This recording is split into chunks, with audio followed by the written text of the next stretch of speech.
Hello YouTube, it's CN Space History here, back again with another video.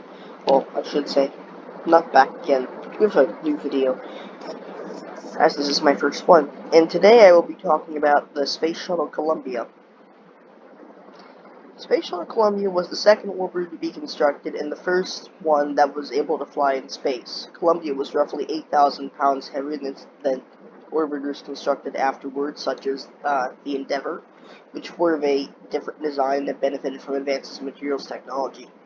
In part, this was due to heavier wing and fuselage spars, the weight of early test instrumentation that remained fitted to the avionics suite, and the internal airlock that originally fitted in the other orbiters was later removed in favor of an external airlock to facilitate International Space Station dockings. Due to its weight, Columbia could not use the planned Centaur G booster, which was cancelled after Challenger exploded. The retention of the internal airlock allowed NASA to use Columbia for the STS-109 Hubble Space Telescope servicing mission, along with the Space Hab double module used on STS-107. Due to her higher weight, it was less ideal for NASA to use it for missions to the International Space Station. The modifications were made to the shuttle during its last refit in case the spacecraft was needed for such tasks.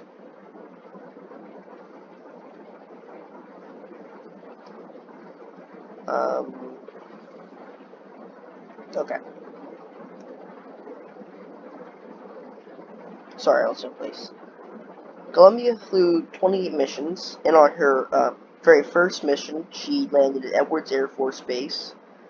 And this took place on April 12, 1981, which, as you can see, the picture is pretty famous because the booster rocket is not painted orange, as it would be in later, so you can recognize which mission it is by just seeing what color the booster rocket is. She was in 28 missions, as I just said, and on their final flight, STS-107, which I forgot what the designation was for a second there, she was destroyed at about 9 o'clock Eastern Time on February 1st, 2003, while re-entering the atmosphere after a 16-day scientific mission. The investigation board determined that a hole was punctured in the leading edge of one of Columbia's wings, which is made of carbon composite. The hole had formed when a piece of insulating foam from the external fuel tank peeled off during the launch 16 days earlier and struck the shuttle's left wing, leaving a hole. During the intense heat of re-entry, hot gases penetrated the interior of the wing, likely compromising the hydraulic system, leading to control failure of the control surfaces. The resulting loss of control exposed minimally protected areas of the orbiter to full entry heating and dynamic pressures that eventually led to vehicle breakup.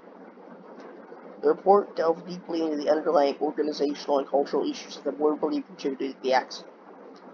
The report was highly critical of NASA's decision-making and risk assessment processes. Further, the board determined that unlike NASA's early claims, a rescue mission would have been made possible using the Shuttle Atlantis, which was essentially ready for launch, and might have saved Columbia crew members. The nearly 84,000 pieces of collected debris of the vessel are stored in a large room on the 16th floor of the Vehicle Assembly Building at the Kennedy Space Center. The collection was opened to the media once and has since been open only to researchers. Unlike Challenger, which had a replacement orbiter built, Columbia did not. The debris field encompassed hundreds of miles across Texas and into Louisiana and Arkansas, as the orbiter was moving quite fast at its time of re-entry, so it spread out over quite a large area. Nose cap and remains of all 7 crew members were found in Sabine County, East Texas. To honor those who lost their lives aboard the shuttle and during the recovery efforts, the Patricia Huffman Smith NASA Museum, remembering Columbia, was opened in Hemp Hill, Sabine County, Texas. The museum tells the story of Space Shuttle Columbia explorations throughout all its missions, including the final STS-107. Its exhibits also show the efforts of local citizens during the recovery period of the shuttle debris and crew remains. An area is dedicated to each crew member and also to the Texas Forest Service helicopter pilot who died in the recovery effort. They also have a Memorial Space Center, and Steve Morse of Deep Purple wrote the instrumental Contact Lost in response to the tragedy, and featured as the closing track on their 2003 album Bananas.